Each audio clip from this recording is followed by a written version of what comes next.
It'll never work. Right. So yeah, this is where we've got to in 16 months, and that's from, you know, idea over Christmas. It's like, oh, I think we'll start a boomerang business. And here we are. We've got our boomerangs. We've got all sorts of different products, different styles of boomerang, various other things, boomerang wax, you know, all sorts of different things. And what this video is going to be about today is, this is a video for people who, you may have seen countless videos on YouTube where someone, you know, stood there and said, well, you know, I started making dog umbrellas in my shed, and 6 months later I'm running Dog Umbrella International Megacorp, and I earn, you know, £3 million a minute doing it, and it's been wildly successful. And you're just thinking, I don't get it. How did they get from A to B? How, and you know, I can't connect the dots there. How did that happen? Because I just can't see how that can actually work. And I, you know, see videos like that all the time. They're kind of wildly frustrating. And I think that really, with a lot of them, there's some missing information there. And it's usually the fact that those types of businesses that seem to have success overnight, that they are riding on the back of an awful lot of money that's come from somewhere, some kind of cash injection on a big scale. And that's great. I mean, that's a severe advantage, but it's one that, you know, us regular Joes just haven't got. And so how do you do it? How do you go from having an idea and concept through to, you know, actually getting it together and building it into a viable business? Well, in our case, I'm not going to lie to you, we cheated. This is how we've done it. We cheated. Okay, and what I mean by that is that when we had the idea to start a boomerang business in the UK, I already had a business in place. Nothing big. I started a screen printing business when I was 19, and literally kitchen table stuff. I was living in a house in Guildford at the time, and I had a £500 investment which I'd got from selling like my BMX racing bike, which was like a prized possession. It broke my heart, but I sold the thing and bought some very, very basic screen printing equipment with £500. A few screens, a couple of clamps, a couple of pots of ink, and a squeegee or two, and started. You know, I was handing out photocopied flyers around town, and started screen printing t-shirts for people on the kitchen table, local pubs, clubs, football, you know, that sort of thing. And so completely grassroots. Arguably, I think in the mid-90s, it was kind of a little bit easier in a lot of respects to do that. But anyway, that's how I started. And I built that business up over the period of my life. I'm 52 now. So I've been running Phantom Screen Print for 30 years. It's not a huge business. There's only 2 of us here. It suits us. I never had dreams or aspirations to build some, you know, ridiculous, huge business. You know, I'm not, you know, that wasn't the intention. I just wanted to have a job and be happy doing it. And Phantom Screen Print has succeeded in that over the years. So the fact that I've got that business in place has given me 3 really big advantages when I came to have the idea for a boomerang business. Okay, the first big advantage is that, you know, if you're trying to make a physical product, you're going to need packaging, a lot of print, you know, all this sort of stuff, and that can be expensive to get involved in, especially if when you know, you don't get your packaging right first time, okay, but you've had to commit to print, you know, and pay money to have it printed, and then go, oh yeah, no, we need to change this, or this isn't quite right, or it would just look better like this. Well, because my existing business is a printing business, we're well placed. A lot of the packaging and aspects of the packaging and stuff we can do ourselves, and the design work, we've got all that infrastructure already in place. So it's not really costing me money to get my product, you know, looking professional and nicely packaged. And also when I want to make changes to my packaging, I'm at liberty to do that. All I've got to do is put in some time. I don't have to throw money at a third-party printer. So that was a big advantage, okay? The second big advantage is that having run a screen print business, we've done all sorts of things over the years. Screen print's a very adaptable process. so we've printed everything from T-shirts, stickers, fascia panels for cookers and synthesizers, actually, skateboards. They're tricky to print, but all that stuff we've figured out how to do over the years. So we've got a certain amount of manufacturing experience. So when it comes to thinking, I think I'll make boomerangs,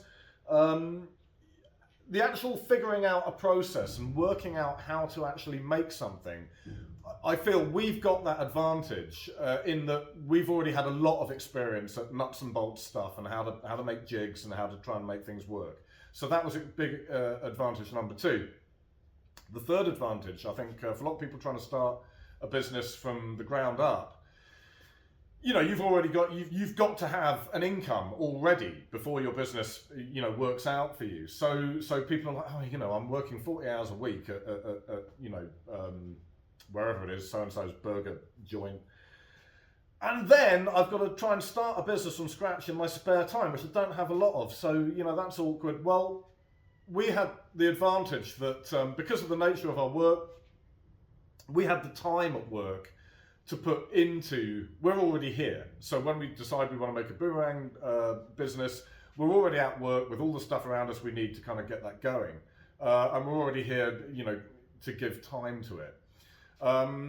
Which takes me on to my next point, really, which is, how come we had all this time to start a boomerang business when we should be printing stuff, right?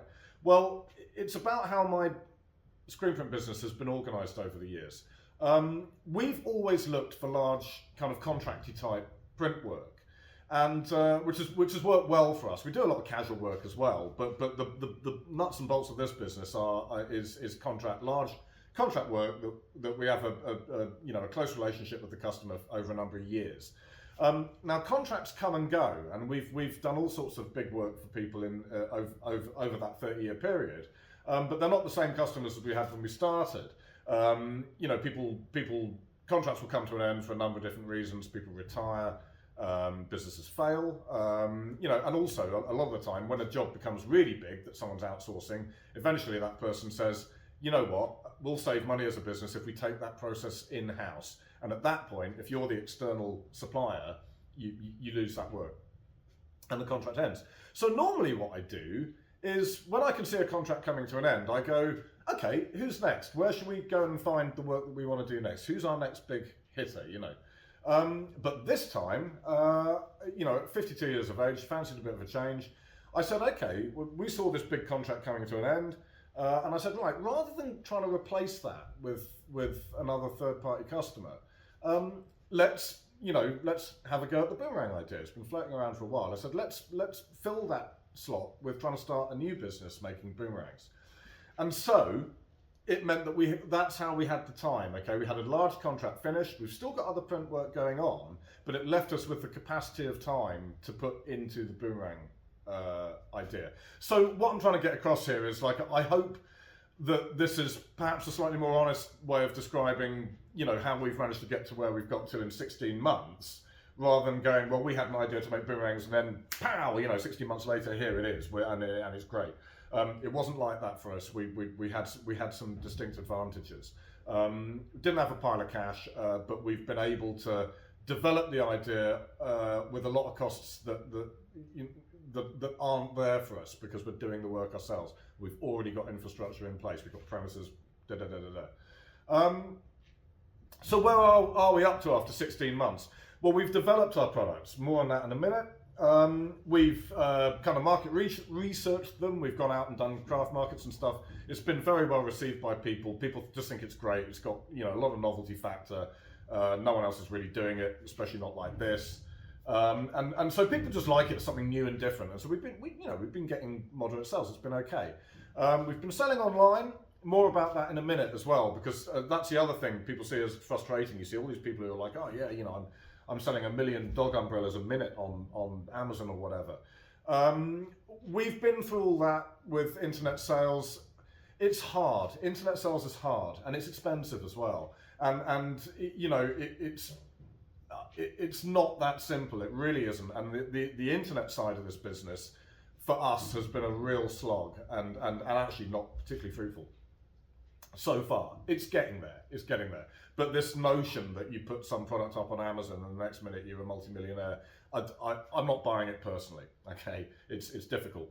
So that's where we're at. And what's happening next is we are literally about to get the keys for a retail space in Falmouth in Cornwall in the UK, which is really, really exciting. And I'm hoping that that's really the start of getting good regular sales and getting this from something that currently is kind of costing us money, costing, you know, phantom screen print money to actually being something that's a viable business where we've got regular sales and it's all working out.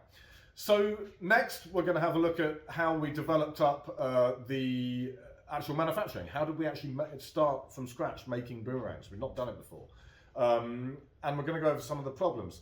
And here's the secret. I'm going to tell you a big secret in a minute about that word problems, because the word problem is not what it first appears to be. Okay, and we'll go into that in a minute. Right, let's go and have a look.